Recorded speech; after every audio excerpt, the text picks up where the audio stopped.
Yo, Bro, how you feeling, man? I'm doing good, man. How you feeling? I'm good, bro. Happy Wednesday, man. Hey, man. Happy Wednesday to yourself. Yes, sir. Yes, sir. Another wonderful day. Another beautiful day, man. Yes, Beautiful. sir. So what's going on, man? Hey, man. Life, life is life, bro. I just thank God. This is the first time.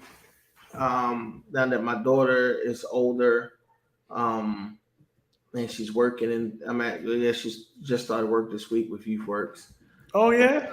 Yeah, yeah. So it's like this is the first summer I feel like in a while where I feel like I can, um, I guess say work like two jobs, like because I Hmm. work ESY, which is kind of like part time anyway. And then I do my own projects and stuff like that on the side. You know what I'm saying? Like my home improvement projects on the side. So, um, I feel like she's a little bit more independent. I feel like she's don't not as needy and things like that because that was always a thing of mine. Like, I could have been went and worked two jobs, you know what I'm saying, and did certain things and stuff like that. But I felt like who is going to give her the things that God has given me to put inside of her? You know what I'm Hmm. saying? Who can I trust her with that's going to help her reach the point in her life where she needs certain things? You know what I'm saying? Who's going to meet those needs and Hmm. things like that? So I was willing to go through certain things and deal with certain things just so that, what I'm saying, my daughter would be protected and she will always have a nurturer and the care there in her presence and things like that. So whenever she needs something, um, I'll be there. So it was tough, man. Like, so now I'm doing it. It's not easy. It's Yeah, not it's easy. not. And Not easy. I don't remember when my daughter first started working like 3, 4 months ago. And Right? I was just watching her transition to going from staying in her room all day to now actually working. And I was Right. like, oh, okay, now she tells me how she want to save money and stuff like that. So I'm like, all right, now you learn. And I told her, I said, don't spend none of your check. By the time you go back, you should have more money than your friends because you've been working all Yeah. summer. So, I definitely understand that. Tell I said congratulations on that. Yeah, it's definitely a big time transition for just not the child, but also the parents too as well. So Hmm. I can definitely this is one of those things I can actually say I totally understand. Yeah, yeah. When you get a chance, bro, if she's really into it, you should get her reading, bro. Like, it's this book called Rich Dad Poor Dad. Hmm. Some other books, you know what I'm saying? Like, I bought my daughter, she got a book right now. She's studying about business and learning certain things, even though she pulled me up the other day and was like, hey, some of these concepts in this book you told me. Hmm. She was saying stuff like, a good business owner or a good leader in the business would say, hey, it's my fault. A bad one would say it's other people's fault and point the finger. But an excellent one would be like, yeah, this is my fault and this is how I'm going to fix it. And this is what's going to happen moving forward. This is how I avoid certain things. And, she was like, but you was teaching me stuff like this already. I said, yeah, Hmm. but now they're teaching you how that applies in business. You know what I'm Right. saying? Like how you can use that as a business model and as a business structure. So for her to be 15 years old, bro, I'm happy for her, man. She got her head on straight. Like I said, I think that's the reason why I don't have too many gray hairs. Thank God. I don't have too many gray hairs because she good, bro. But Yeah, that's always a blessing. yeah, yeah, All yeah. right, It well, don't come though, because well, I'd like to welcome. my older brother got his bad though. Call it salt and pepper, man. Salt and pepper, man. Salt and pepper, Yes, got sir. you. All right, man. Well, I'd like to welcome everybody to the Finding Notice podcast. We are a live interactive podcast. We are streaming live on Facebook at Finding Notice Podcast on Facebook. And also we are on YouTube, Finding Notice Podcast on YouTube. If you haven't subscribed, hit the subscribe and the notification button as well. Welcome. Take a seat. Get your get your pen and pad ready.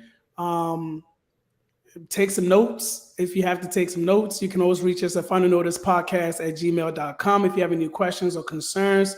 Um, hey, it's going to be an interesting one today because it's based off of a question that you had asked me off air to kind of like really spark this Hmm. conversation. And if you are coming on live and you're on Facebook, please share this share this podcast and this live streaming too as well. If you're on my personal page, also please share this live for me as well. Um, and it was really interesting that you asked that question because I think I have struggled within myself to really find out the answer myself personally. Right, You right. It asked happens. that question at first, my reaction was like, "The heck is he talking about? Like, why is he asking me that type of question?"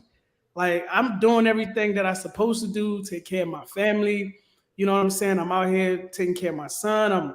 You know, um, I'm involved in his activities. I'm involved in all my children's activities. I do everything I'm supposed to do. But then I get so tired as a man. I'm very tired. So it's like, Busy. and we've had this conversation. We talked about this that when a man said he's tired, he's not saying he's tired to take away anything away from his female partner. He's not talking about, that a woman's role is less. He's just saying that he is tired. He's not saying I'm more tired than anybody else. So when a Mhm. man actually sits down and says, "Man, I'm doing everything I'm supposed to do as a man and I'm tired," not saying I'm tired of being a man, but I want to run away from my responsibility. He's just genuinely tired. He's tired. He wants a break. Mhm. Our significant others would say is, "Well, you're not the only one that's tired. We're not talking about you. We're not talking about you. We're not saying anything directly towards you. We're not taking anything away from you. We're not saying that we don't acknowledge when you're tired. We're not saying nothing about that."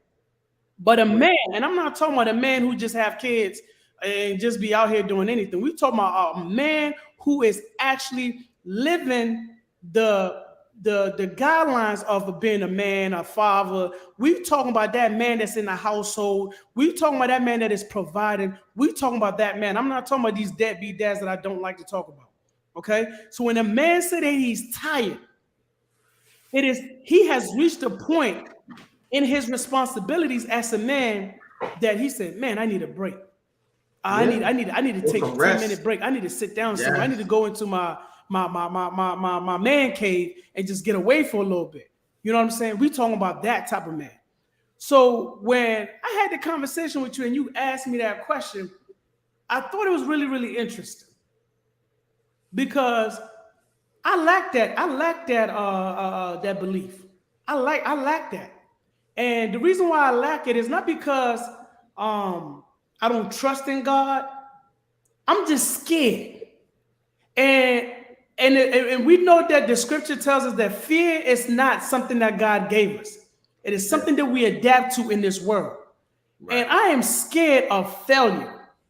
I'm Mm. so scared of failing that I hold on to every little bit of success that I have to continue to build on it more so than take a break and even enjoy that success. To Right. this day, Aaron, I have never really sat down in this house and said, "Man, I accomplished this." Never. Mm. I've never sat down and said, "Man, look at the things that I did. I didn't came from." No, I have never once sat around and boast within myself and said, I got a nice big house and I had to build from the ground up." Never. I think Never. part of it is because as a man and as a visionary, um, there's always things that we see that needs to be done. You know what I'm Mm-hmm. saying? Like in a way, it's like our work and the way they trained us and stuff like that. It's like our work is never finished. Mm-hmm. You know what I'm saying? So instead of you sitting back and enjoying the fruits of your labor, you always looking at the next thing that needs to be done. Like I Mm-hmm. gotta keep moving. I gotta keep this and the other. And to a degree, there's nothing wrong with that. You know what I'm saying? But we can also get caught up in a way being ungrateful for the blessings that we receive. Mm-hmm. Because even God rests. You know what I'm saying? And sometimes we got to sit back and look at the things that we have accomplished and the blessings that we have obtained so that we can appreciate them more and feel a sense of accomplishment. You know what I'm saying? So that, you can feel at least have some kind of fulfillment to move forward. But I did want to say I'm honored. Like I love the fact that you are transparent in this.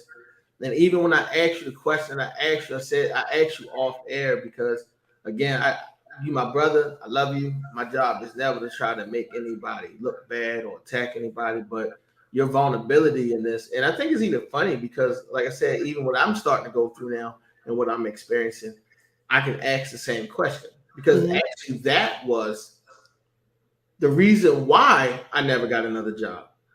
You know what I'm saying? But if you want to bring the people into the question, you can go ahead and let them fill them in the question. Yeah, so man, I'm telling you, if you tuning in today, man, you need to sit down, especially my brothers, man. If you're a man watching this, man, if you know a man that can benefit from this conversation, if you're a woman that want to learn so much about what what your man go through, maybe something that he's not open to talk, please have a seat and grab a pen and paper, man, and call him in there or send this link to him and tell him to jump on this real quick, because at the end of the day, man, the question that you asked me, man, it wasn't at first. But before I say the question, man, right? Never take anything as a disrespect. Never take anything as an insult. If somebody asks you a question, sit down and search within yourself before you respond to that question. Even if you have to say, "Hey, man, I'll get back to you." I think it'd be better sometimes for us to, when somebody tells us something, it's not always from a negative perspective. It's mostly from a teaching standpoint. And because we quick to defend ourselves, we always take it in a negative manner. At least most of us do, including myself. So I'm no different. But when the question that you ask, the question can I say something else before you say that? Go ahead. But even still, see your aspect from your point of view, right? That's what you say, a sense of humility too, right? So the person, because I've told you this too, I've just learned to ask people questions to build the conversation, to scaffold different things, challenge people's ideas and perspectives. But everybody can't handle that. When I did ask you that question was on my mind a week before I asked you that question. But see, it was in my humility and me seeking wisdom and trying to find out, you know what I'm saying, when should I ask you this question? You know what I'm saying? Because again, what he said, you got to plant a seed on good ground, some the good ground, the stony ground, and the thorny ground. My bad, go ahead. You know what I'm saying? So I had to wait to make sure I was in good ground. And even when I prefaced the question to you, you see how I was trying to land it, right? You know what I'm saying? I was trying to make sure we was in a good space, make sure you was alone, make sure that I can get, you know what I'm saying, make sure you was in the right state of mind to even receive the question before I even ask the question. So even people, when you go ask your question, sometimes you really do need wisdom and guidance to even ask the question so that it can be received properly. What's up, T? How you feeling, Terrence? Yeah, what's going on, brother Terrence? Thank you so much for tuning in. So the question that you asked me was, do you trust God to take care of you? Like, do you trust God? Why are you running around doing all of these things and not doing what he has called you to do? You have time for everything. But the one thing that is fulfilling to you is kind of like being pushed on the back burner. So I said, well, what the heck is he talking about? So I sat down and I remember telling my wife, I'm like, man, Aaron asked me a question, but it's a really interesting question. She said, what was the question? He asked me, like, why is it that everything that I'm doing is taken away from what I'm really supposed to be doing? And do I trust God and what God has asked me to do or called me to do, where I'm putting it to the side and I'm kind of like doing everything else? She said, that's a good question. So she didn't give me a reply. She didn't say nothing. I guess, if the question ain't for you, then the answer ain't for me to give. So I said, okay, well, if you won't go like that, go ahead. I'll take out the trash and I'll worry about it later on. So I went upstairs. It was still on my mind. I lay down, went to sleep thinking about it. Woke up thinking about it. Went to football practice with my son, coaching the defense. Came back home, taking a shower. I said, man, Dana, man, this question that Aaron asked me, man, it's been on my mind the last couple of days, man. So she was like, well, do you really feel like the question that he asked, do you really feel like he was asking a legitimate question? And I said, yeah, man, I'm tired, man. I said, I'm tired. I work 2 full-time jobs, not a full-time and a part-time. I work 2 full-time jobs. I coached his flag football team. Now I'm coaching his contact football team. doing the podcast, I'm trying to be a part of the church and still trying to do the community work. And not to mention, you gotta take the trash out. And I gotta take the trash out. And you say you cook. And you put I on cook. Facebook the other day, you took your son's hair out. Yup. Listen. Listen. I cook in my household, not shaming my wife or anything. She will be the first person to tell you. I cook because I choose and I want to cook in the household. Right. Not because my wife can't cook. I cook. I clean. I mop the floor every night or every other night, depending on how dirty I feel like the floor is. Not because the floor is dirty. I'm a neat freak, right? So I mop the floor every night. Got to make sure the kitchen is clean, because if my kitchen and my bathroom ain't clean, then it's a problem, right? So I do that. My son had locks. I had to take his locks out. He's had his locks for 2.5 years, almost 3 years. I took it out because it was linted up and I couldn't get the lint out after doing the detox. So I took that out. It took me about 4 hours. And then I had to cook for one of our neighbors because they wanted the kebabs that I'd be making. So I made some for him as well. Then I had to go do fireworks. I'm running around like a chicken with my head cut off. And on top of all that, I still got to be a father to my kids and a husband to my wife. That's right. Which is a lot. So when you said on the last pod, like it was on my mind before, but when you said on the last part, and I felt in your spirit, like deep down, you said, man, I am tired. I felt that in my heart. That's it. But I can't sit on it a little longer. You know what I'm saying? So then I was like, you gotta tell me, you gotta show me how I'm supposed to ask this question.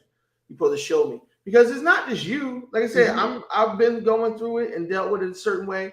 I know other people was going through it. Not only that, you look at how, society tell women that they are supposed to reach a certain level of success, especially when they're not in relationships and things like that. A lot of them get lost in their work and different things like that. And now they focus on the corporate side of success and business and trying to reach certain levels. But even in that, you got to ask yourself the question, well, are you really trusting God in this process? Like, do you really have faith that God is going to provide for you? Or is it that you're doing so much and you like falsely giving God credit for something? You know what I'm saying? It was like, well, yeah, I got this new house and I thank God. But like you said, I'm working 2 full jobs. Not only that, nobody really knows the things that you had to go through. Like you said, you saving money for years and this, that, and the other. You working and you're doing certain things. It's like, oh God, I did this, and the other. But it's like, but where was God in that? How did God show you that He was in the midst of that process? You know what I'm saying? Because what He said? He said, take on my yoke. It's easy to bear. Take on my burden. It's easy to bear. So if we are taking up His yoke and we're taking up on His burden, right? How in the world are we tired? How in the world are we stressing? Don't get me wrong. There was a lot of things in life that I like I said before, I had friends asking me and telling me things like, man, you're not living life. You're not doing this, that, and the other. But like my daughter comes before all of that. That's my only responsibility, really. You know what I'm saying? Like she has to come before this job. She has to come before the house. She got to come before friends. And this is the one thing a lot of parents I wish would understand is that we selfishly bring children in this earth. They don't ask to be here. We selfishly do that. My daughter didn't ask to be here. You know what I'm saying? And although I felt like I thank God on the earlier part on because my aunt, my cousin, my sisters, like they was helping me with like watching her at times, and my aunt and my cousin would take her on the weekends every now and then so that I could get some rest and things like that. That's why I said I did it majority on my own because I really didn't have that support system that most people do. I was at a function actually at Terrence's house yesterday, and there was a young man there, and he was telling me how big his family is, and they was like so close and things like that. And I was like, wow, that's amazing. I know most people don't really have that. Most times like we get raised up and we thinking like, yo, you gotta get yours, I'm gonna get mine. There's really no community and there's nothing together. You know what I'm saying? But I had to carry that. But then you know what I'm saying? Like I could have had a car. I could have bought this house sooner. I've been living here for 8 years now, 9 years now. I could have been doing all these other things, but now it's kind of like, but throughout that whole process, I had to have a delayed gratification so that I can trust God and show God that, listen, I'm trusting in you. I'm putting this in you. This is only going to work if you do it. I can't do this on my own. Because if I do, then I'm gonna be tired. You know what I'm saying? It was times when I was walking to work, bro. I didn't have a car, and you know, like the Air Max bubble, they got the shoes, but like that bubble was on the ground, bro. Like that's how much I was walking. I couldn't even afford to buy new shoes. That bubble was on the ground because I had to pick my daughter up because at that time she was still like real small, and when she was growing, she could feel her. They call it like the growth pains and stuff like that. That was like a real thing for her. Like she can really feel like her body was growing and stuff like that, and it was hard for her to walk. So I had to carry her a lot of the times. So I'm carrying her to school. We walking home. That's how much we was walking. I guess we was walking too much. And I'm walking to work, and I got to come back and then go pick her up from school. And then we walking home and picking her up sometimes instead of the other. And I'm telling you, when you say tired, I was tired, but I really couldn't do anymore. You know what I'm saying? I really couldn't really get another job because now I still had to love on her, still had to cook, do homework, this, that, and the other.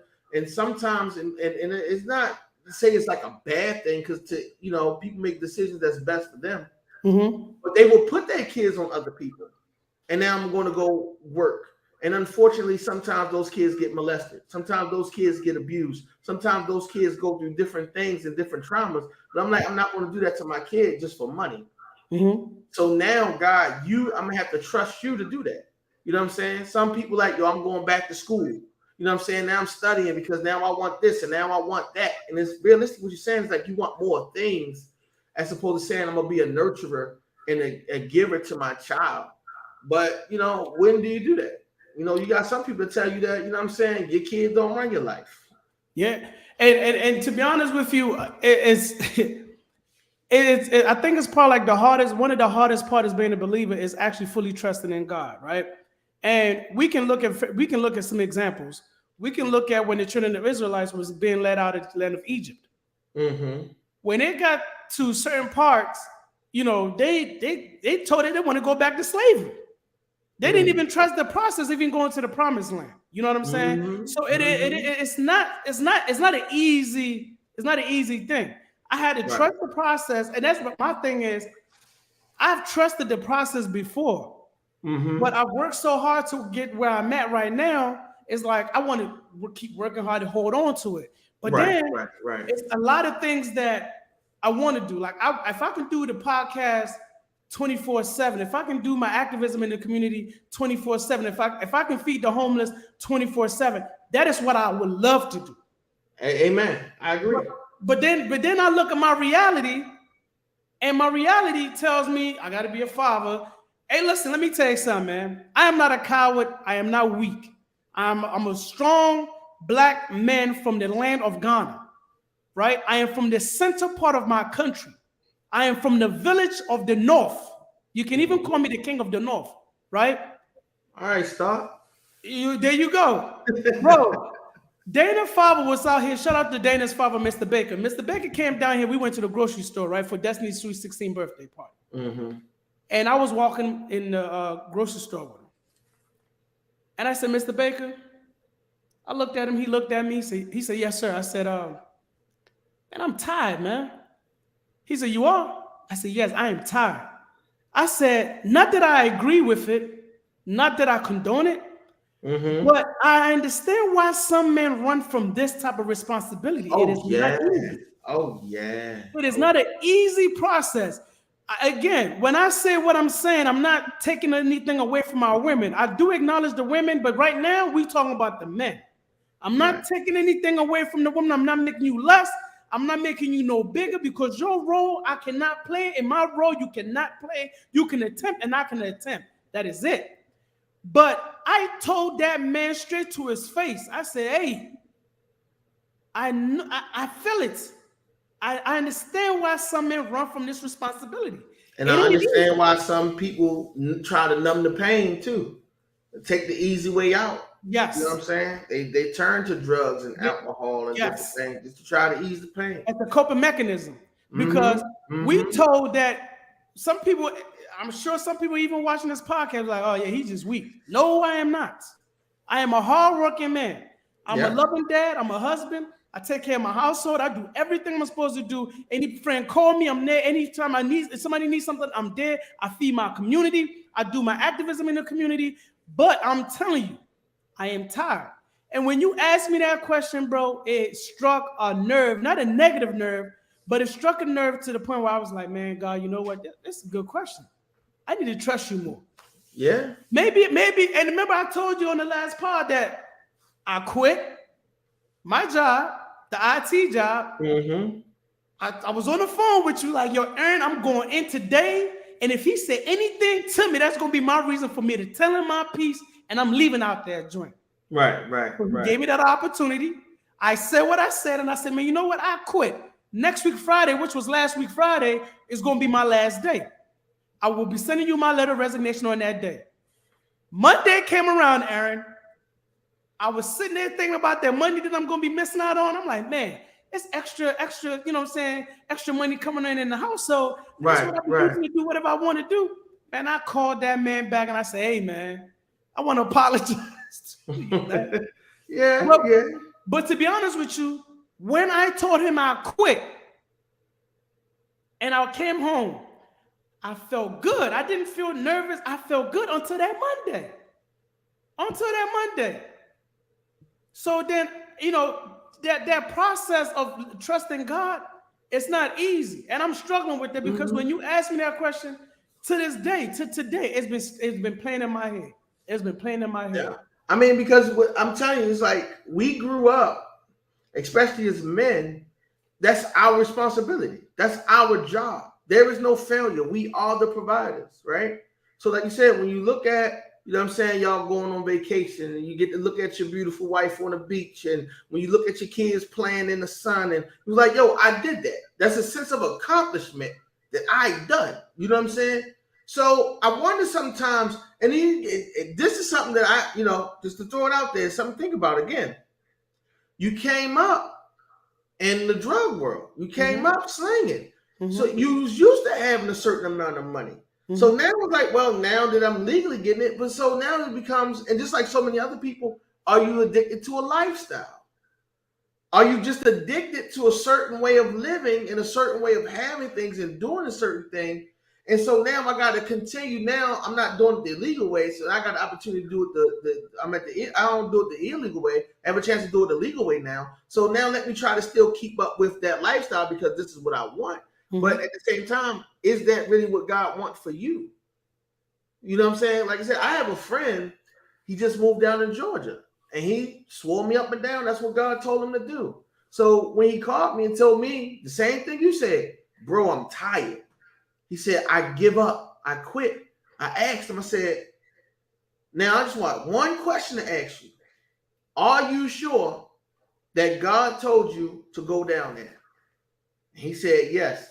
I said, so why are you leaving then? Because whatever you're going through, if he told you to go down there, you best believe he's going to take you through it. And he's going to make sure you come out on the other side of it. But just because you're tired, that don't mean that's the part that you give up on. See, you can stand strong and keep going through if you know that that's what you're supposed to do. If you know that that is your divine destiny, if you operating in your divinity, that's how you know you're supposed to stand on it. You know what I'm saying? I just, a testimony, we was talking again at the cookout yesterday, and it was a young lady there, and I remember, she was like, do you remember what I told you? Do you remember what I told you? Do you remember what I told you that God said? And I said, man, I really want to hear the rest of this testimony, but since we was at like a function, a public function, her testimony is so strong because she stood on God for years, no matter how much it hurt, no matter how much it didn't look like it was coming true. She said even her friends in accountability, she was like telling her friends, like, I'm done. And her friends was holding her accountable, saying, yo, you can't do that. You heard what God said. And they held her feet to the fire. You know what I'm saying? And she stayed in that belief and she held on to it. And I can say today she's in the promise of what God said that promised her. So let me ask you this. But it's a hard process, bro. That's I even had to go through that. It's just a tough process. So for somebody that's watching, again, welcome to Finding Orders podcast, man. So somebody that's watching this, including myself, even though I've done it before, sometimes you still got to get remembered and you got to go back to your first love, right? Amen. How do somebody that's going through this process, how do you stand firm in that? Like, how does that look like?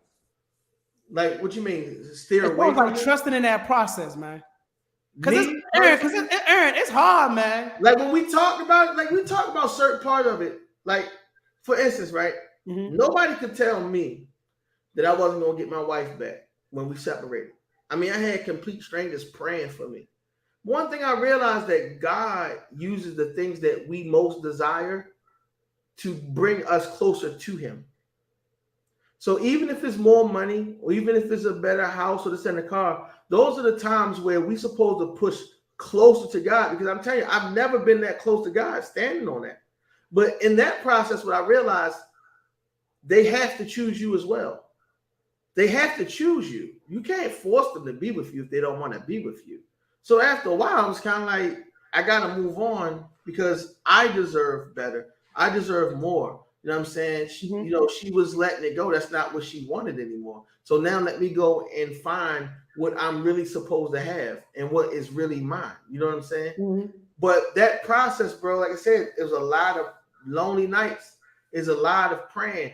What you have to do is find yourself immersed in the word of God. You got to find the promises. You got to hold on to the promises. You have to find out who you are. You have to remember who you are, because every single thing that you're going to keep going through and everything that you is going to constantly be a fight in your mind to try to steal it away from you.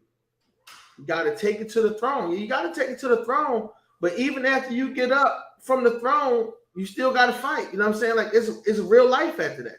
Like I was on a prayer call this weekend, and it was a men's Bible study, and they was talking about prayer. Mm-hmm. And although there's different ways and stuff about praying, you know what I'm saying? The guy was like, you're supposed to give reverence to God and do this, that, and the other, and have secret places. And then another guy was like, well, I talk to God and I pray to God while I'm driving. I said, all of that stuff is like kind of true, because the Bible said you got to pray without ceasing.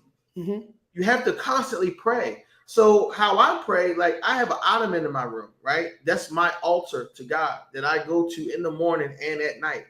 I'm driving throughout the daytime. Like God could trouble your heart and your spirit to talk to you in the middle of the day about your mom, about your godmother, about your wife, about your kids. And then you can pray right there. Sometimes you got to pray on your job, because people, mm-hmm. I'm telling you, bro, this ESY thing is amazing. And I'm sorry if this come out wrong, because I don't want to seem like I'm judging people. But one of my biggest pet peeves is people who don't stress common sense. Remember Lion King when my man Scar was like, I was surrounded by idiots. Yeah. I be sitting back sometimes, I'm like, yo, the school system can't be this bad, man. These people that work in the school system can't be this bad, man. And every single year I'm reminded it is just this bad. But even on your job, you got to pray, man. So you don't have a time to go to your special place in God or your special closet, or you don't have a time to do this, that, and the other. I know back in the day, to me, I think that's nuts, especially if you go back and read the Bible and God tell you how to pray and how you supposed to fast in secrecy while he reward you openly. So, and then when you go out and you tell everybody what you're doing, God said that's going to actually be your reward. So when you actually walking through your job and you clapping hands all loud and like, I plead the blood of Jesus, and you screaming all this, I think you look like a nut. That's just me. You know what I'm saying? That don't make no sense. That's just me. Because you can talk to a situation as if you're talking to a regular person. And he said, if you say to this, what he say? If you say to this mountain, cast itself in the sea, it's going to go. He ain't say you got to yell at it. He ain't say you got to scream. You ain't got to do all this clapping your hands and do all of this stuff, man. The thing is, you have to believe that you have the authority and the power to do just what Miss Deborah said and speak. You got to speak. You just got to speak to it. And then it'll change. The whole situation will go. You know what I'm saying? Everything is going to do that. You know what I'm saying? So I don't believe in all of that. I don't believe that I got to go there and just be clapping my hands and, I'm sneaking off in the bathroom. I'll look at even little boys that be, little kids be acting up. I'll just look at them and say, in the name of Jesus. You come under subjection in the name of Jesus. And I just look at them. I have a strong, stern voice, and I just stand because I have authority over you. I have authority over the spirit that's inside of you. You know what I'm saying? So, hey man, you gotta come into subjection. And that's what they do. I mean, but that's me in season now, knowing how to go through that process in that dark place. I always call it the dark place or the dark side of the mountain and things like that, because that's where you really have to fight for your life. You really have to fight for your mind. You have to learn how to fight for your being. You have to learn how to fight for your promises. You have to learn how to fight for your truth in that dark place, because that's the only way you're going to, because when you come out, that's when you realize, hey, look, I'm a lot stronger than I realized. You ever watch Dragon Ball? Mm-hmm. And when they go into the hyperbolic time, that's exactly what it is. You go into that dark place, you go in that thing, but then when you step out, you in a whole nother level. You be like, oh snap, this ain't bothering me as much. Oh snap, I'm you know what I'm saying? But like I said, but me personally, I wouldn't tell you to stop doing what you're doing. That's why I told you. I'm not gonna tell you to stop. What I would do as your brothers encourage you to make sure you eating your, taking your vitamins, making sure you eating healthier. You want to hear something? As your brother, that's my job, to encourage you to make sure you doing and getting water in your body. Make sure you taking whatever time you can to relax, because you now have to go through the process. Nobody else can go through that process for you. You now have to go through the process of trusting God that He's going to make a way for you. Because I know Him as my provider. I know Him as my way maker. I know Him as my healer. I know Him in all of these things. But like you said, you got to get to the point where you got to trust in Him in that way as well. Yeah, and it's crazy. So what was this? Today's yesterday. Went to Sam's Club, got me the Man's One a Day multivitamins. Why? Yes. Because of that conversation that you did. Yes, so listen, I'm telling you, man, it's a hard thing to do, is to trust. Anybody that's really human, you just don't get up and trust people. It is a very hard process. So imagine trusting God as somebody that you have never seen. It is not easy. It's very hard, especially when you're going through a transition, because I trusted God when I first came home. I trusted God up to this point. But along the way of me getting to where I'm at right now, I feel like I've taken some steps back. And that's why I said I was glad that you asked me that question, because it gave me some time to really analyze. I'm like, man, did I really fall off, or what am I doing? And yeah, I got it. And I told Dana, I was like, man, look, I'm gonna trust God a lot more than I was before, because I feel like I'm holding on to too much, and I just got to let certain things go. I can't keep worrying about certain things. And she was like, and I went to her church, and shout out to Hope Ministry.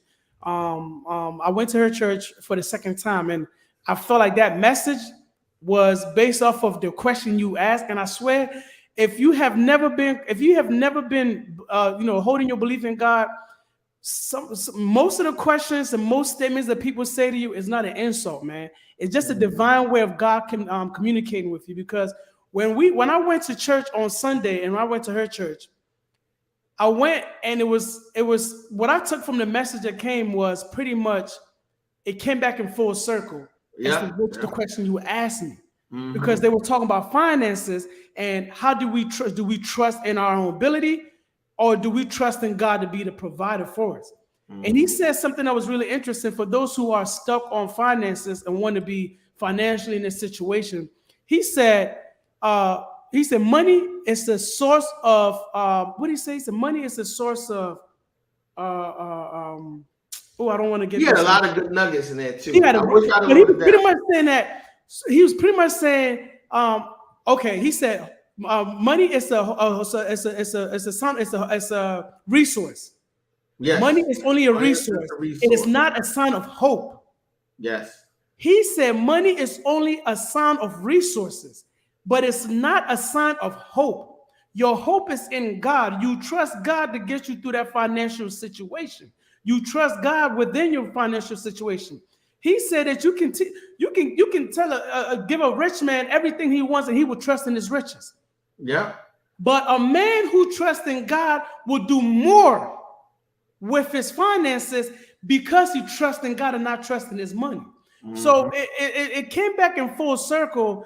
And I was like, man, dang it, Aaron, man, he just had to ask me this question, man. And I'm telling you, it made me start thinking. I'm like, man, you know what? I'm going to go back closer to God. I'm going to keep trusting God. I'm going to let certain things go. And if you are going through something right now, if you are in a situation where, you going through it, listen, even the people that God said they will be my people and I will be his God, which is the Trinity of Israelites, even they didn't trust the process.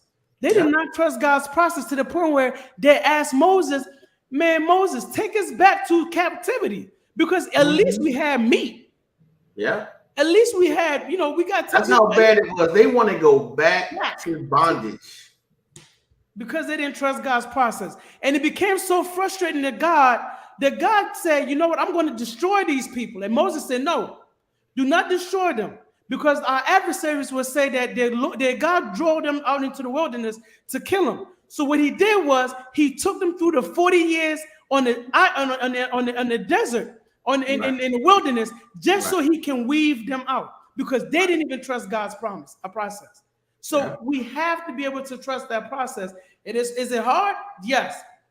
Is it worth it? Most definitely yes. Yes. But you don't want to be like me, man. You don't want to be running around here. I'm telling you, man. If you man, it's a slippery slope, though. You know what I'm saying? It's really sneaky and it's really close because I was telling, like I said, last part. How can you ever really enjoy the happiness and enjoy the joys of life if you don't experience the suffering, if you don't experience the pain, if you don't experience the tiredness? Because realistically, that was the sign right there. Mm-hmm. Dang, I'm getting tired. I used to have strength. I used to have virtue. I used to have vigor. You know what I'm saying? Like, well, what happened? Well, the joy of the Lord is my strength. I got God. I'm happy, but I'm still tired. What's going on? Okay, I'm operating on my own spirit. I'm operating under my own self. Yep. So it's, man, I'm telling you, man, that question since last week, man. Last week, Wednesday, man. Well, I talked to you on Thursday or Friday. So it's definitely been on there. It's been on my mind, man. I'm telling you, man, if you are struggling, if you are a man, and if you say you tired, man, it is nothing wrong with that. It is nothing wrong with you saying you tired. It doesn't make you weak. It makes you more of a strong man for you to know that, your help and your trust should be more in God and not in your own self. Because at the end of the day, man, I'm telling you, man, when I walked out in that grocery out right there in that Kroger's, man, I stopped. I looked at Dana's father, and I hope he wasn't saying that I'm about to tell Dana to come back home or nothing like that. But I was trying to tell him, man, like, hey, man. Right. I was really telling him to figure out, and I asked myself, how did you do it? I literally asked him, I said, how did you do it? He said, do what? I said, how did you survive all these years, man? How did you do it? It's not easy. It's not easy. No, not at all. It's not easy at all. So it's like, I asked him, but he was like, man, I take one thing at a time. And I think that's what a lot of us need to do. We try to do so much that we don't even have no time for ourselves, man. I was talking to my neighbor and I was like, man, I'm tired, man. I need a break, man. He said, you know what? I was thinking the same thing too. He said, I need a break from all of these kids and I need a break from my wife. I need a break. I need to go somewhere where I can just sit and vent. It's quiet sometimes. Yeah. Right, and it's not saying that he doesn't love his wife and his family. That's not what he's saying. But I felt what he's saying because I initiated the conversation. Right. And I know it's a lot of men out here that feels the same way. That look, man, we tired. We put it. And I'm not talking about you. I'm not talking about you deadbeats. I'm not talking about you terrible men. I'm talking about real men out here that put in that work. We deserve to be able to say we tired and not look down as being weak. Yeah, and go ahead. I'm sorry. Now another thing is I don't want the women to, because a man says he's tired. That's when you want to say, well, I'm tired too. Well, you say it on your own time. Don't wait for that man to say he's tired, and then all of a sudden now you want to say, oh, well, I'm tired too. We're not talking about you. We're not talking about you. We have acknowledged that you get tired too. But right now we're talking about the hardworking man. If you as a woman can acknowledge that your man is a hard worker, then he should have the right to say he's tired. I'm not taking anything away from the women. But sometimes you got to allow us men to be able to express our emotions and not look as, oh, yeah, you weak. I'm weak how? Who do you think was carrying the groceries into the house when you were sitting in the living room? Who was dragging that trash out to the trash can? Who was the one out here taking the kids back and forth to these sports? I did it too. I'm giving all the men out here a heads up. If you ever find a woman that tells you something like that, run away. More than likely, they don't even know what a real man look like. Run away. How you say all that? Well, Run away. Don't waste your years. So most beautiful women that say that they don't know what a real man look like. They haven't been around one and don't know what one really look like. So in a way, you can't really don't get too offended by it. You just can't identify who you are because a real man is going to tell you. In fact, is very true. Matthew, that's what I was looking at. Matthew 11, 28 says, "Then Jesus said, 'Come to me, all of you who are weary and carry heavy burdens, and I will give you rest.'" So women, if anybody is saying that, can't say that no more. Because my heavenly Father told me to come to him and he gonna give me rest. So I will go to him every single time so he can give me rest. You're not gonna sit up there and dog me out. But I want to say shout out to the brother George, man, because I know he's taking his father's in the hospital. You know what I'm saying? He's a husband, the same thing. He worked, he's a husband. Now, even those people that out there that gotta take care of their parents because their parents are laid up and different things like that. Like it's long, you know what I'm saying? One thing I'm glad that we had this conversation because you might not know because you're still like young and got strength. But for some of us that's old and we really know, you better sit down and rest before God make you sit down and rest. There's some people out there who got that testimony, and I've seen God allow things to happen to them so they buck and sit down. You know what I'm saying? And rest. I've seen like pastors go in the hospital having to have surgery because their body just start acting crazy. And then by the time they getting ready to go in there, ain't nothing in there. You know what I'm saying? Like, oh, no, you need to just sit your butt down. You know what I'm saying? It's like different things that happen. You don't have to keep carrying this burden. And not only that, we was talking on the last part about Steve Harvey. You know what I'm saying? And then he's talking about all of this. Rich people don't rest and all this other stuff. You got to keep moving. This, that, and the other. Now he got health issues. And now all of a sudden, health is wealth. Like, oh, you fool. You should have been doing that in the first place. Because what you said, what's the use of you gaining the whole world? You might not lose your soul, but you dang on sure losing some of your life.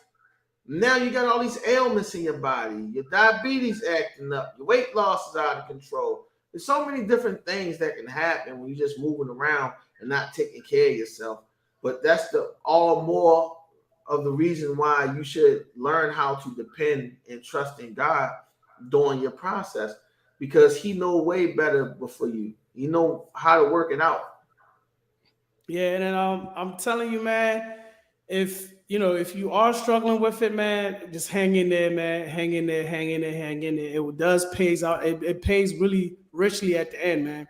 Those who can wait it out, man, please wait it out, because when you trust God's process, when you lean up not on your own understanding and trust in him, man, it does take you to a whole different level. It elevates you in life. It makes you start seeing things differently. And I'm telling you, I just had to, I'm glad that he asked that question, because it reminded me how I got to where I was at. And that's one thing that I always boast and brag about God and what God is doing and what God has done for me in my life. And I should have known better. But sometimes, you got to get reminded. You got to get reminded. We're superheroes, man. We dads. Yeah. Hey, man, I'm telling you, man. I'm superheroes, man. That's the job. Man, bro. Women, they superheroes, because I know single mothers. You know what I'm saying? They gotta take their son. Unfortunately, the fathers around, and they still gotta take their sons to go get haircuts. It's just ridiculous. You know what I'm saying? Like, you don't even invest the time to take your son to get. And when we go in the barbershops, it's mostly men in there. Could be wolves and savages, and especially if you go in there and look a certain way. It's like, so women do carry a lot too, and everything like that. But it's just sad that when you get to that. But Paul wrote right here in oh, come on, all of a sudden we'll act up. Okay, Romans 8:18. He said, "For I consider the sufferings of this present time are not worthy to be compared to the glory which shall be revealed in us." And that's just to say, like, it's going to be better. Why trade in, you know what I'm saying, like your what is it, your pearls for swine right now? Learn the word delayed gratification. You know what I'm saying? Like, you don't have to have everything right now. If God's willing, he said you're going to have time to enjoy it. What's the use of you trusting in God to give you something? What's the use of you trusting in God to bless you with something, and then he turn around and don't even give you time to enjoy it? That don't make any sense. You know what I'm saying? Like, I don't care if it's a wife, a house, your finances. You have to have faith and knowing and believing that if you trusting in God to give it to you, He's gonna give you enough time to enjoy it as well. So hang in there. I know people. I'm telling you, I know people who are scared of the process. I know people who ran from their calling. I know people, and it's sad because I want to ask them so bad. What is it that you feel like you're losing out on? What is it that you feel like that you want to give up that you can't get later? You know what I'm saying? Like, you don't mean tell me like whatever it is you trying to hold on to right now, that you mean tell me God can't give it to you more or better? That you got to run and you got to live in a house with a man or a woman, and that you don't have enough faith in God that God is going to provide your every need? Canton Jones got a song. He was like, come on, rent? You asking God for rent? Come on, rent? This man parted the sea. He fed people miracle food from heaven that never existed on the earth. And you asking God to pay your rent? When I had to get that mindset, bro, like I was living in West Baltimore, right? I got paid. I want to say it was $14, $19 for the next 2 weeks, bro. But I had a monthly bus pass. I had food in my house for the next 2 weeks. I had all my bills paid. And I had $14. No, it didn't feel good. No, it didn't get comfortable. But then I had to realize in that moment, God said, I will supply your every need. Not want, your every need. So when I had to sit back and realize all my needs were met, God ain't lied to me yet. So now it had to get to the point where you train yourself to start thinking, all right, well, if I'm supposed to be a head and not a tail, if I'm supposed to be a lender and a borrower, then why am I still in this situation? Because God, you're not going to lie. So now there's other things. Now my mind is starting to evolve. I'm not worrying about bills no more. I'm not worrying about food no more. I remember one time I didn't have anything to eat. I'm sitting up here with my little daughter. I'm looking crazy. And this friend of mine, this is back when I'm going to say this was like 2000 and I want to say like 9 or something like that. 2000, it was a little bit before that, I think. But I was sitting in my mom's house. I had to move back in with my mom's. I was sitting in my mom's house. I ain't had nothing to eat. And I was sitting back there and I was like, dang, like this don't feel bad. This is terrible. And then somebody just called me out of the blue, like, yo, I got something. I really got something for you. They had food stamps and everything. And I was sitting up there and that God told me that day I never had to worry about food again. I don't care what things look like. I don't care how it look bad. I don't care if at the time I had $5 in my pocket. I never had to worry about food from that day to this day, bro. Never. I had my homeboy Terrence today just hit me up like, bro, we still got leftover food over here, bro. You want it? I'm like, yeah, I got these kids in here. Why not? I'm gonna go grab it. Go grab it. Yes, sir. So he's still not alive, even to the day, T. So Maurice just brother Maurice Stewart, man, what's going on, brother? Maurice just asked the question, what exactly is the process? I don't know if you want to take that one or you want me to. No, go ahead. You good. So Maurice, everybody's process one is different. And the process we're talking about is as a man letting God take control and you just following God's lead. And we talking about the process of, as a human being, you trusting that God will provide for you in everything that you need in regards to your needs, and also leading you in the right direction and not steering you wrong. We talking about that process of trusting God. And I think as a man, a lot of us fall really, really short to that because we are raised to think like we're invincible. We are raised to feel like we either all be, you know what I'm saying? We can be all, yeah. Yeah, the be it all. We can carry on the world. And it's a false perception. A man is only a man as long as he allowed God to rule over his world. That's how you become. That's who you are, a man. A man is a man who is not able to submit. If you are submissive before God, then everything else fall in place for you. But when you think that you can do everything, especially if you're married and you have in-laws, most people say that I just married my wife and that's it. No, you marry your wife and the BS that comes from the in-laws that you also marry. You will marry your wife and you can't even stand the mother. You will marry your wife and you can't even stand her father. You probably don't even, it's like her cousins and them, you don't even care to be around them. That's a process you have to go through. Now, when we talk about process of life, we're not talking about just financing. We talking about anything that you deal with that is very, very hard for you to overcome as a man by yourself. Even drinking, when you are a consistent drinker, alcoholic, when alcohol becomes your key to life, that is a process that you have to let God deal with and take that out of your life. You can't do it on your own. I've worked in the rehab center where I've seen people come in, spend $60,000 for 60 days of sobriety, Serenity Acres, right? Out there in Gambros, Maryland. 60,000 to be 60 days sober. They leave, they come right back. 60K down the drain. Now it's a process that you have to go through. You got to go through the detoxing. You got to go through withdrawals. Then you got to go to the NA meetings. Then you got to go to the church meetings. Then you got to be able to go out on your own. Then you got to be able to be trusted. We take away your toothbrushes, your razor blades. We take away mouthwash, rubbing alcohol. We take away everything so you can go through that process. It's the same thing with God. You got to trust God's process for him to take everything away from you that you feel like you can do or you can't handle, that you cannot deal with, and let God deal with it. So the process is different for everybody. But once you know that you're struggling with something, that's when you got to let God say, God, all right, I can't do this. I got it. You got to give into this process. I'm tired. Now I'm like, God, all right, direct me. You direct me to it.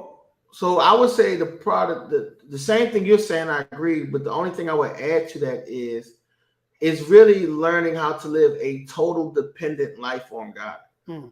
Well said. That's a process in itself, because most people was raised that now we have to learn how to do things on our own. We have to learn how to pay bills. We have to learn how to take care of this. We have to learn how to do that. And we got to do these things just to become a believer and realize, like, we can't do this, not by my own might, not by my own power, but by your spirit. So now we got to be totally led by the Spirit.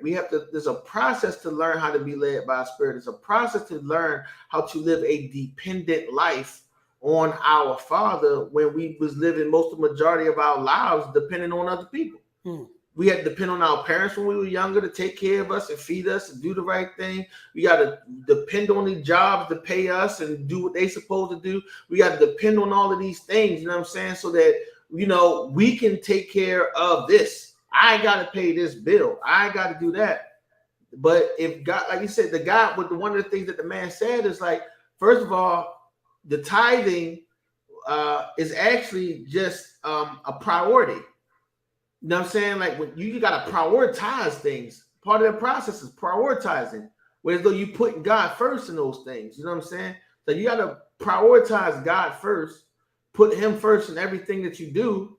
You know what I'm saying? And seek ye first the kingdom of heaven and all his righteousness. And then all of these things will be added unto you. Sometimes we just be looking for all these things. We be looking for the stuff.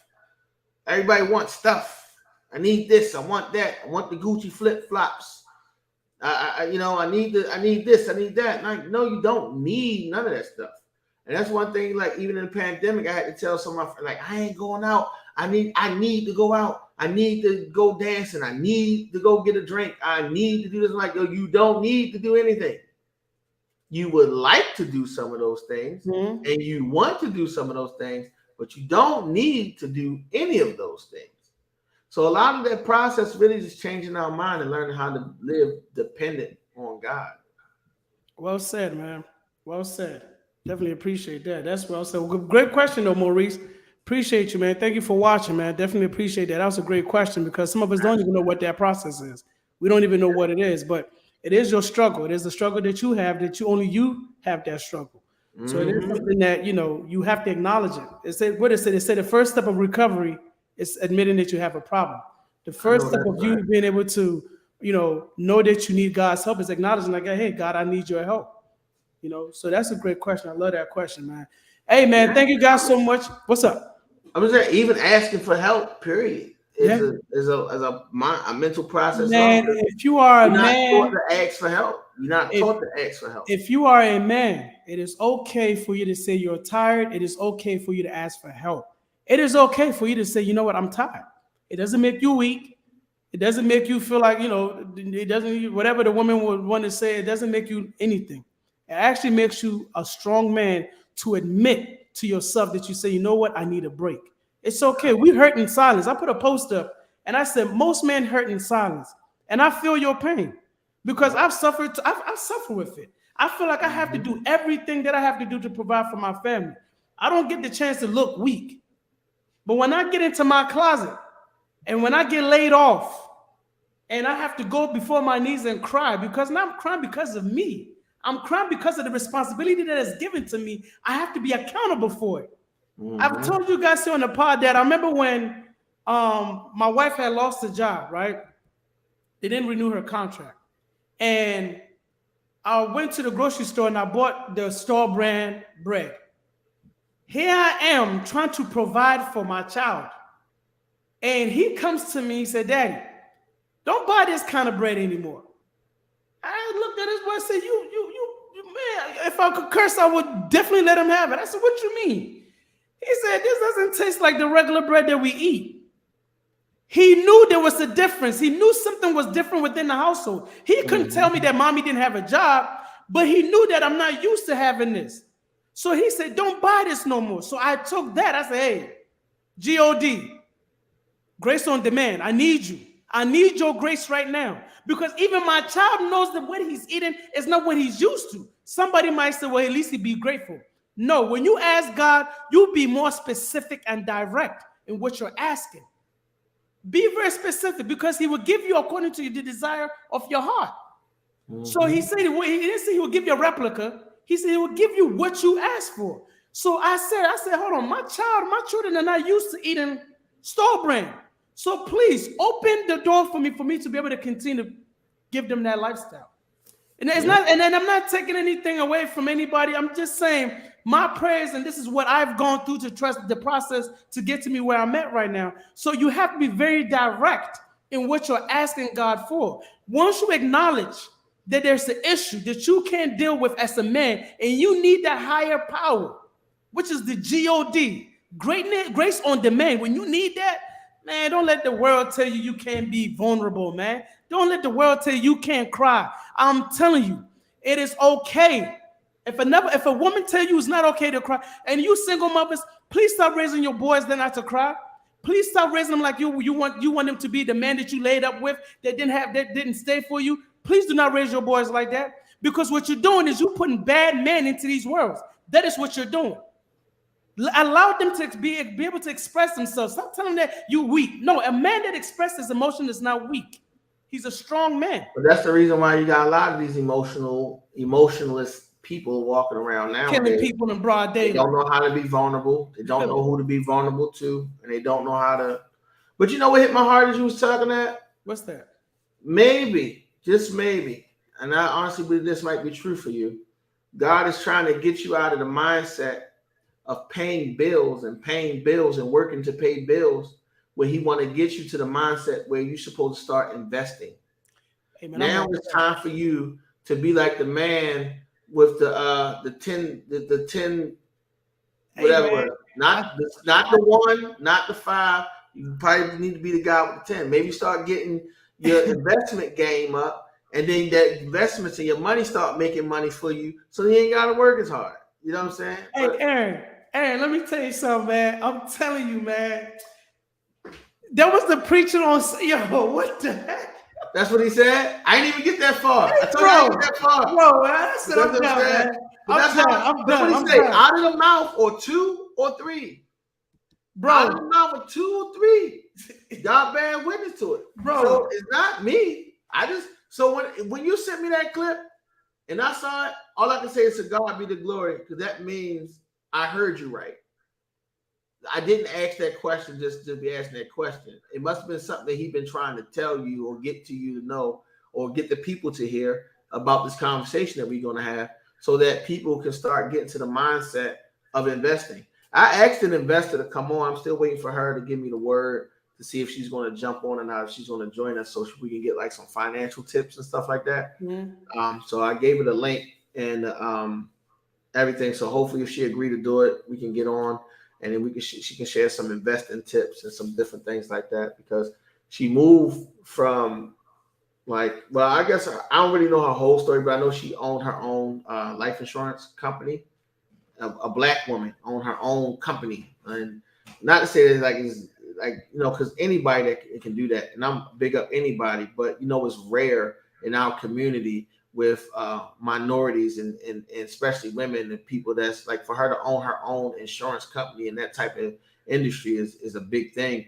And now she's into real estate, so hopefully she'll agree to come on and we can get a great interview and share some information with some of our listeners, man. Yeah, I'm definitely down for it. If nobody else even gonna watch it, I'm gonna watch it because I'm gonna send you some books too, bro. I'm telling you, if anybody want to, I'm telling you, I got like 5 books inside my Amazon cart right now. They had a community event, I want to say like 2 weeks ago, and this lady like wanted to pray for me, and just out of nowhere, I'm like, all right, cool.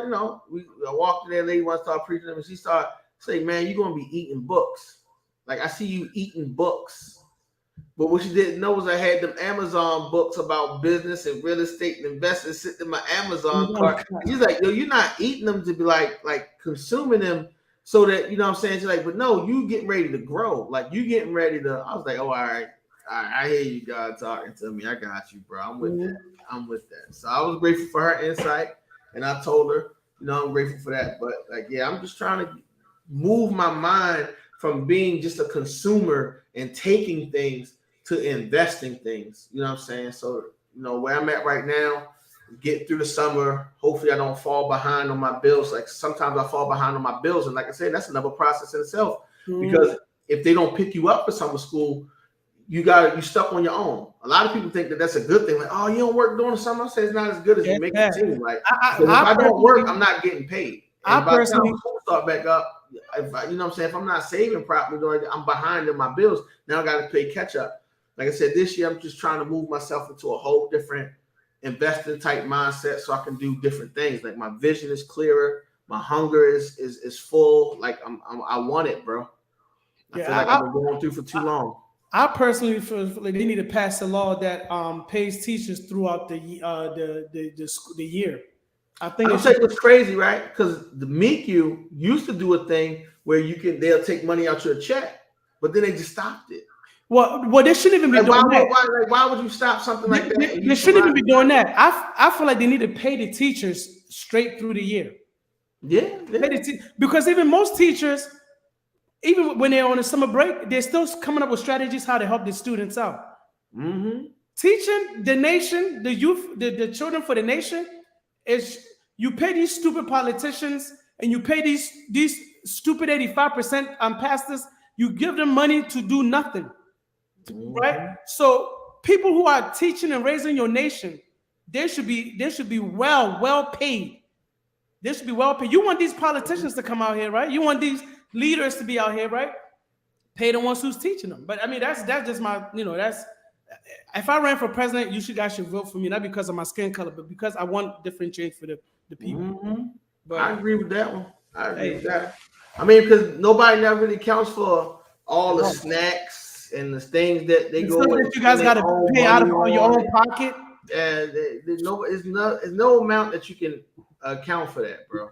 There's nothing that you can add up to say that these people waste their gas, their time going to different stores, trying to get things, going up there to Lakeshore and getting stuff for your office and trying to dainty it up, like just so the kids can be comfortable when they walk in your office. Like it's just so much stuff that you got to do, man. That just don't get accounted for, bro. Not even including playing therapists and mom and dad in the schools for some of these kids. It's a lot, man. But that's the type of world we're living in. But hey, man, thank you guys so much for coming on. This is Final Notice podcast, man. We are live interacting podcast. It's very transparent. It's a podcast that is very interactive with the viewers. Thank you so much for tuning in. We streaming live. So I found out the schedule for the football for practice. Hey, so we'll be going back to the 7 p.m. Coming up here in a couple of weeks. We'll go back to it, and then we should be going back to our Sundays too as well. So we should be doing 2 episodes a week moving forward. But the dates will be coming our way. We'll start, and you guys will know it because we'll be on the flyer. Thanks to Rashida, as always, for getting our flyers together. Thank you to my wife, Dana, for always getting the studio set up and radios for us to go. Again, this has been another great conversation, man. Do you trust God's process? And as a believer, as a man, we have to give in. We have to give in. It is very essential that we give in. It's like the water that gives us life. We have to give into God's process, because without giving into God's process, man, we lost. We like a plant that is planted in the desert that is not getting any water, man. So we have to be able to give into God's process, because and sometimes you have to be reminded, and I needed to be reminded. And I'm glad that, Aaron asked that question, because it prompted this conversation that, as a man, I do have to trust God's process, man. So, appreciate you guys coming on. Aaron, what's your final notice for this week, man? Oh, man. I'm going to go this way. The Bible says, he who finds a wife finds good things and favor. And, most people probably heard this part about it. It's like he found a wife, meaning that he didn't find a girlfriend and dated her and turned her into a wife. He found a wife. That means she's already married. Married to who? To God. And already in her commitment and operating in her gifts and her function as a wife. And I say that to basically shout out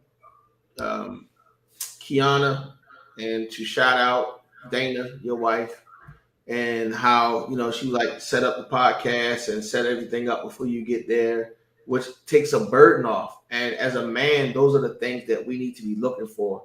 We need to look for that partner and that person that is willing to share that load with you, to share that burden with you, so that you can make things easier, and vice versa. Because when you're operating at your full capacity, then in return, you can love on her and nurture her so that she can continue to operate in her capacity. You know what I'm saying? So I say all those things because Kiana was a great host yesterday. My man was doing a lot of cooking and cleaning and doing a lot of things. And she came in and was a great host and was serving people wonderfully and things like that. And I was looking at that like, wow, this is how it's supposed to work in unison. You know what I'm saying? He's cooking and doing the things he's doing, having fun with the kids and dancing and stuff like that. And then she's hosting. And I was like, well, that's a beautiful thing. You know what I'm saying? And they was working together in unison. And I could see how she was easing that burden off of him and taking the load off of him. And, it's different. That'll be my final notice to everybody. Yeah, man. Again, shout out to all the beautiful ladies, all the wonderful ladies that's out here, helping us out as a man. You guys play a vital part in our lives. We don't take anything away from you guys. We don't take you guys for granted. We appreciate you guys.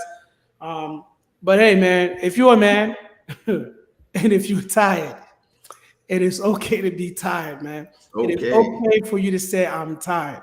It doesn't make you weak, man. It does not make you weak, man. And find you a nice group of men that you can fellowship with. It don't have to be within the church. It don't have to be don't go fellowship at the bar. I'm not saying go sit at the bar and you guys knock them back. No. Find you a group of men who have the same mindset like you, who think like you, who can elevate you, who can help you elevate yourself, or you can give something off to them too as well. And then build a relationship like that, because it is good to have a group of men that you can talk to. Because talking to your woman is cool, but your woman can never understand your needs, man. And I'm not saying that in the most most people will say, that's, funny business. No, I'm saying that find you, a real man, a grown man. I'm to be on your grown man stuff. A grown man can confide in another grown man for advice. If you're tired, man, listen, man, you can reach out to your brother, your friend, and say, hey, bro, I need a break, man. I'm tired, man. Let's go hang out somewhere. Let's take a trip. Man, it's okay, man. It is okay for you to do that, man. Go to your higher calling. Go to God. Go, man. God, grace on demand. Go to Him. He will give you that grace. He will give you that rest, man. But it's okay for you to acknowledge as a man when you're tired, man. Because if you don't, you will run yourself into this ground, man. And when you dead and gone, man, ain't nobody gonna be worried about that. You gone, man. And with that being said, man, I'm gonna send you some love because I thank you for being there. You know what I'm saying? And being in my corner. Likewise. Terrence some love. You know what I'm saying? Likewise. My godfather, Terry Edwards. I want to give him some love. I appreciate him because those are some of the men that is in my corner. Keon, I miss you, bro. You out California, bro. You need to get back over here, man. Hey, he California dreaming, man. Come back over here and live in Atlanta with Antoine, with JoJo. Yeah, man. He's Look, like a king down there, bro. he California dreaming right now. He ain't coming back. He I'm Tupac saying, right now. Just those men, bro. Those are the ones that be holding me down. I appreciate them, man. Yeah, Terrence, man, no doubt, man. brother Likewise, Rick, man. love you, bro. You know what I'm saying? Likewise, If you ever get a chance to see this, I love you, man. Like, yeah, I feel you. Because those are the ones that keep me sane, bro. Those like you guys, like George, me and him, like I was like I said, shout out to George, he's the guy taking care of his wife. Like I went over there, he's a quiet dude, bro. Real quiet dude, real humble. You know, I went over there to do some work and stuff like they wanted to do some work at his house. And then he started showing me some of the things that he was into, like, but it was just showing me like the stuff in the house. He was looking for paint. And I said, oh, you're the man for real. Like, man, he work on cars and do different things, man. I'm like, oh man, you all right, man. So that's the thing we was talking about, even with like the dangers of being too spiritual. Mm-hmm. I know him from church, like we used to go to church together and things like that. But like, we can sit here having a normal conversation about cars and, like I said, life and different things. He's a husband now and the different roles. Like we can just talk about so many different things, man. That like it fortifies us as men that we definitely just need. Shout out to my man Devin too. Devin, cool. That's my sports guy, my laugh guy at work. Helped me get through a lot of stuff at work. It ain't easy working in a building full of women. Hey, so man. yeah. Hey man, I'm telling you, man. Definitely, man. Thank you guys, the viewers. Thank you guys keep motivating us to continue to do better. You guys hold us accountable. We don't take you guys for granted for watching and also asking questions, man. Thank you, Maurice, for coming on, man, asking us questions, man. Appreciate you guys, man. Tune in on Wednesday for another conversation, man. We appreciate you guys. If you're not subscribed to our YouTube channel, please go ahead and subscribe and hit the notification button. Also follow us on Facebook at Final Notice Podcast as well. Man, definitely will love to get in contact with you guys. If you have any prayer requests, have any questions, you can always message us or email us, or you can give it to us in the inbox. Either way, we'll get out and reach out to you, man. All right, man. You guys, be safe, enjoy yourselves, man, and we'll catch up with y'all next week, man. Thank you. Love you guys. Be safe.